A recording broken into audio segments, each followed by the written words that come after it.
जब जब धरती पर पाप बढ़ता है, तब तब भगवान नारायण किसी न किसी रूप में पापियों का विनाश करने के लिए धरती पर अवतार लेते ही हैं। चाहे वो सतयुग हो, त्रेता युग हो या द्वापर, भगवान ने हर बार युग के अंत में अवतार लेकर पापियों का विनाश किया ही है। और अब कलयुग चल रहा है, तो कलयुग में भगवान कब अवतार लेंगे और किसका वध करेंगे, तो इन्हीं सवालों का जवाब देने वाले हैं हम आज के इस वीडियो में। तो वीडियो स्किप बिल्कुल भी मत करिएगा। इस वीडियो में आगे बढ़ने से पहले आपसे एक छोटी सी रिक्वेस्ट है, इस वीडियो को लाइक और शेयर जरूर करें। और अगर आप चैनल पर नए हैं तो इस चैनल को सब्सक्राइब करें और नोटिफिकेशन बेल आइकन पर क्लिक करें। दोस्तों, शास्त्रों में वर्णित है कि हर युग के अंत में जब पाप और अन्याय अपने चरम पर होता है, तो भगवान नारायण उस युग का अंत करके नए युग की नींव रखने के लिए अपना अवतार लेते ही हैं। और अब तक नारायण ने 9 अवतार ले लिए हैं। कलयुग में भगवान नारायण अपना 10वां अवतार यानी कि कल्कि अवतार लेने वाले हैं। और कल्कि अवतार लेकर वो कल्कि राक्षस का वध करेंगे। कल्कि राक्षस वही है जिसने कलयुग को अपने नियंत्रण में किया हुआ है। लेकिन अगर आप कल्कि राक्षस या फिर कलि पुरुष की कहानी जानना चाहते हैं, तो आपको हमारे साथ इस सृष्टि की शुरुआत में चलना होगा। तो इस कहानी की शुरुआत के लिए हमें सृष्टि की रचना के स्रोत के समय यानी सतयुग में जाना होगा। मित्रों, सतयुग में समुद्र मंथन की कहानी आप सबने सुनी होगी। समुद्र मंथन के लिए मंदरांचल पर्वत को उठाया गया और फिर विष्णु जी के वाहन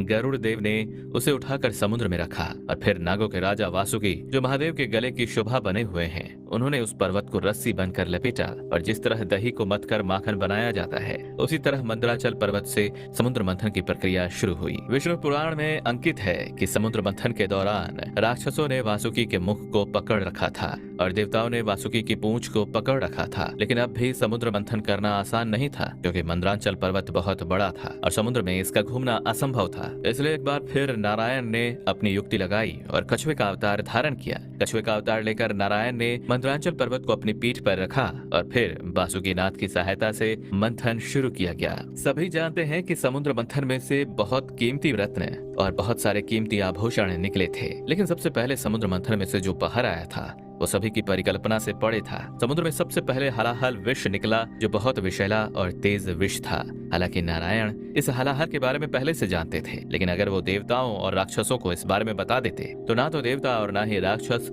समुद्र मंथन में नारायण का साथ देते। और अगर समुद्र मंथन नहीं होता, तो नारायण लक्ष्मी को कैसे ग्रहण कर पाते। इसलिए नारायण ने अपनी युक्ति लगाई और देवताओं और दानवों को केवल समुद्र मंथन से निकलने वाले अमृत के बारे में बताया। लेकिन अब तो हलाहल निकल चुका था और किसी में भी इसके तेज को सहन करने की क्षमता नहीं थी। तो किसी न किसी को इसका पान तो करना ही था, परंतु शर्त के अनुसार इसे आधा देवताओं को और आधा असुरों को पीना था। लेकिन ना तो देवता और ना ही दानव इस हलाहल का विष का प्रभाव सहन करने में सक्षम थे। इसलिए नारायण ने महादेव से इस विष को ग्रहण करने का आग्रह किया और नारायण के कहने पर भगवान भोलेनाथ ने हलाहल का पान कर लिया। लेकिन हलाहल ब्रह्मांड का सबसे विषैला विष था, इसलिए इसका प्रभाव भोलेनाथ पर भी विकराल रूप दिखाने लगा। विष के प्रभाव से भोलेनाथ का शरीर तपने लगा था। तब नारायण ने शक्ति रूपी देवी पार्वती को उनके प्रेम की शक्ति का स्मरण कराया और पार्वती ने अपने तेज से हलाहल को भोलेनाथ के गले में ही रोक दिया। अब जब विष गले में ही अटक गया था, तो इससे भोलेनाथ का कंठ नीला पड़ गया और तभी से महादेव को ब्रह्मांड में नीलकंठ के नाम से बुलाया जाने लगा। लेकिन इसी बीच ये विष कहीं और भी गिरा था। अब अगर आप ये सोचते हैं कि कलि पुरुष कलयुग में ही जन्मा है, तो आप गलत हैं। कलि पुरुष का अस्तित्व सृष्टि की शुरुआत से ही है। और जब महादेव विष का पान कर रहे थे, तब इस विष की कुछ बूंदें राक्षस कलि के मुख में जा गिरी, जिससे कलि का शरीर तो खत्म हो गया, लेकिन उसका प्रभाव अभी भी बाकी था। इसके बाद भी समुद्र मंथन में से कई कीमती रत्न निकले, जिनमें से कामधेनु को स्वर्ग में स्थान दिया गया और एरावत जैसे दिव्य हाथी को राजा इंद्र को दे दिया गया, जिसे देवताओं ने रखा। कामधेनु गाय को राजा बलि ने ग्रहण किया। फिर जब समुद्र मंथन में से कौस्तुभ मणि और शंख बाहर आए, तो इन्हें इनके स्वामी यानी नारायण ने धारण किया। और फिर संजीवनी बूटी निकलने पर इसे पृथ्वी में स्थान मिला। ये वही संजीवनी बूटी थी जिसने त्रेता युग में श्री राम के भाई लक्ष्मण जी के प्राण बचाए थे। अब समुद्र मंथन में से जो बाहर आया, ये वही था जिसके लिए असल में नारायण ने समुद्र मंथन कराया था। जी हाँ, सही समझा आपने। अब समुद्र मंथन से धन संपदा लेकर नारायणी यानी कि देवी लक्ष्मी जी बाहर आई। लक्ष्मी जी ने स्वयं आकर विष्णु जी से विवाह किया और फिर चंद्रमा के निकलने पर इसे महादेव के मस्तक की शोभा बनाया गया। और आखिर में समुद्र में से निकला अमृत, जिसके लिए दानव और देवताओं ने ये समुद्र मंथन किया था। भगवान धंतवरी खुद अपने हाथों में अमृत का कलश लेकर समुद्र से बाहर आए। अमृत को देखते ही देवता और दानव अपनी सूध बूध खो बैठे और आपस में अमृत को पाने के लिए छीना झपटी में लग गए। इस छीना झपटी में धनवंतरी के हाथ से कलश के हिलने की वजह से अमृत के कुछ बूंद समुद्र में गिर गई। ये बूंदें जिस स्थान पर गिरी थी वो स्थान आज उज्जैन, नासिक और प्रयागराज के नाम से जाना जाता है।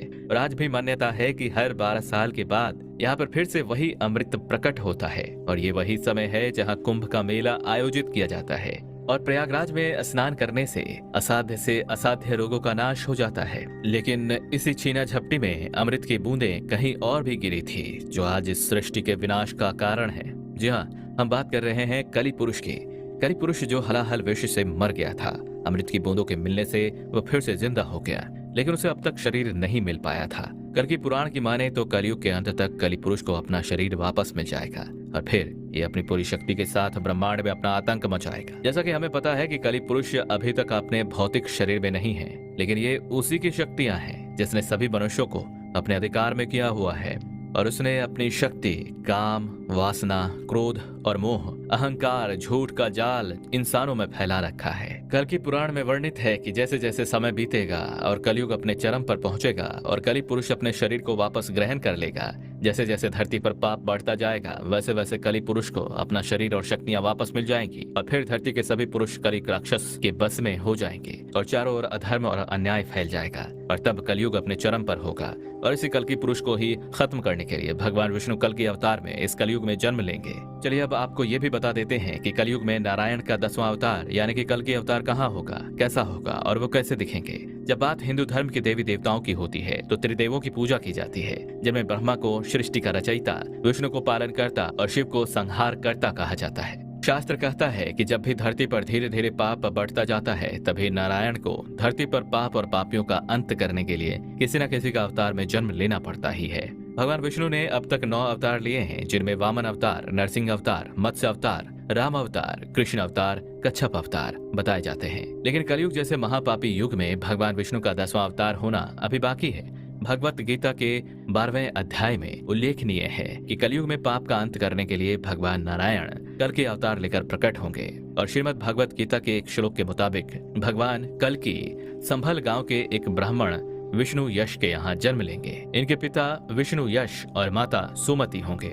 साथ ही इनका साथ देने के लिए शंख, चक्र और शेषनाग इनके भाई सुमंत प्राज्ञ और कवि के रूप में जन्म लेंगे और इनके पुरोहित याज्ञवल्क्य जी होंगे और इन्हें शिक्षा खुद भगवान परशुराम जी से मिलेगी और देवदत्त नाम के घोड़े पर बैठकर सभी पापियों और कल के राक्षस का अंत कर देंगे और सतयुग जैसे नए धर्मयुग की स्थापना करेंगे। लेकिन अब सवाल है कि आखिर कल की भगवान जनमानस के सामने कब आएंगे। तो दोस्तों, पुराणों में वेद व्यास जी कहते हैं कि कलयुग में जो पुरुष धनवान होगा, स्त्रियां उसी पुरुष के पीछे भागेंगी, चाहे फिर वो पैसा किसी की हत्या करके या फिर किसी को धोखा देकर ही क्यों ना कमाया गया हो। इस बात से औरतों को कोई भी फर्क नहीं पड़ेगा, उन्हें सिर्फ पुरुषों का पैसा ही दिखाई देगा। और ये सभी बातें आज सच साबित हो भी रही हैं। साथ ही कलयुग में लोग कुल मर्यादा को बिल्कुल भी भूल जाएंगे। स्त्री और पुरुष चाहे किसी भी जाति में जन्मे हों, वो काम वासना के आसक्त रहेंगे। बड़े कुल वाली स्त्रियां छोटे कुल वाले पुरुषों से विवाह करेंगी और उनके रंग रूप और उनके पैसे को देखकर उन्हें पसंद करेंगी। वहीं ऊंचे कुल के पुरुष छोटी जाति की महिला को अपनी पत्नी बनाएंगे। तभी तो आजकल जात पात देखे बिना ही लोग शादी ब्याह कर लेते हैं। इतना ही नहीं, कलयुग में पति और पत्नी की एक दूसरे पर बिल्कुल भी विश्वास नहीं करेंगे। शादी के बाद भी पति पत्नी पर पुरुष और पर स्त्री पर नजर डालेंगे और उन्हें अपना बनाने के लिए साम दाम दंड और भेद अपनाएंगे। वहीं कलयुग के अंत तक पति और पत्नी के बीच में सामंजस्य बिल्कुल ही खत्म हो जाएगा। पत्नियां अपने पतियों को अपना दास बनाना चाहेंगी। पत्नी अपनी मनमानी करने वाली, पति की बात ना मानने वाली और खर्चीली होंगी। सतयुग में जहाँ पति को देवता बनाकर पूजा जाता था, वही कलयुग में पत्नियां अपनी पति को बेकदरी करेंगी। घर का कोई काम ना करने वाली, ज्यादा खाने वाली, घमंडी, क्रोध करने वाली, कठोर बोलने वाली और बड़ों का मान सम्मान ना करने वाली होगी। वही पतियों से घर का काम कराने से लेकर अपने पैर तक दबाने को कहेंगी। वही पति अपने पत्नियों के साथ गलत व्यवहार करेंगे और दूसरी औरतों की इच्छा को मन में रखेंगे। कलयुग के पति पत्नी कभी भी एक दूसरे से संतुष्ट नहीं रहेंगे। कलयुग में स्त्री पुरुष दोनों हाथों में लड्डू लेकर चलने वाले होंगे। वह स्त्री पुरुष धर्म के कार्य भूलकर भी नहीं करना चाहेंगे। एक दूसरे का अपमान करना, एक दूसरे की निंदा करना, चीखना, चिल्लाना, गाली देना और मारपीट करना इनके आचरण का हिस्सा रहेगा।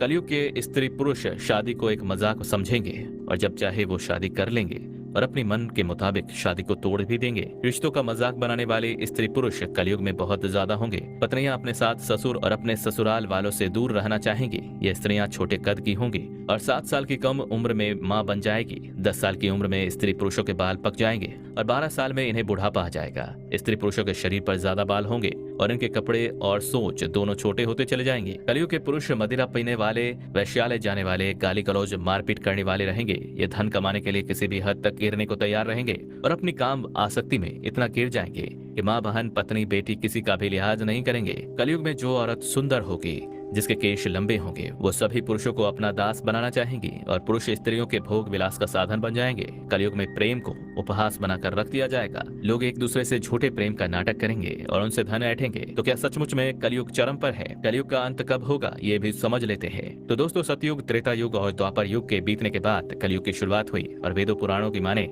तो कलयुग की उम्र 4,32,000 वर्ष मानी गई थी। लेकिन जब द्वापर युग के खत्म होने के बाद कलयुग के सिर्फ 51,900 वर्ष ही बीत गए हैं। फिर भी लोग कहते हैं कि कलयुग खत्म होने वाला है, जबकि कलयुग के अभी 4,26,881 वर्ष बाकी है। तो क्या सचमुच में कलयुग की उम्र कम हो गई है? अगर हाँ, तो जल्द ही भगवान कल्कि का जन्म भी होगा। कलयुग चारों युगों का सबसे भयानक और छोटा युग है। इस युग के खत्म होने के साथ सृष्टि का भी अंत हो जाएगा और तब जाकर फिर से एक बार सभी युगों का चक्र वापस चलेगा और कल्कि भगवान अपने घोड़े पर सवार होकर कल्कि राक्षस को मारकर सतयुग की नींव रखेंगे। दोस्तों, उम्मीद करते हैं कि कलयुग के बारे में जितनी भी जानकारी हम आपको दे सकते थे, आपको मिल गई होगी। अगर आपको ये वीडियो अच्छी लगी हो तो वीडियो को लाइक करके हमें कमेंट सेक्शन में अपनी प्रतिक्रिया जरूर साझा करें। साथ ही चैनल को सब्सक्राइब करके वीडियो को ज्यादा से ज्यादा शेयर जरूर करें, ताकि और भी लोगों को कलयुग के बारे में इतनी जरूरी जानकारी का पता चल सके। धन्यवाद।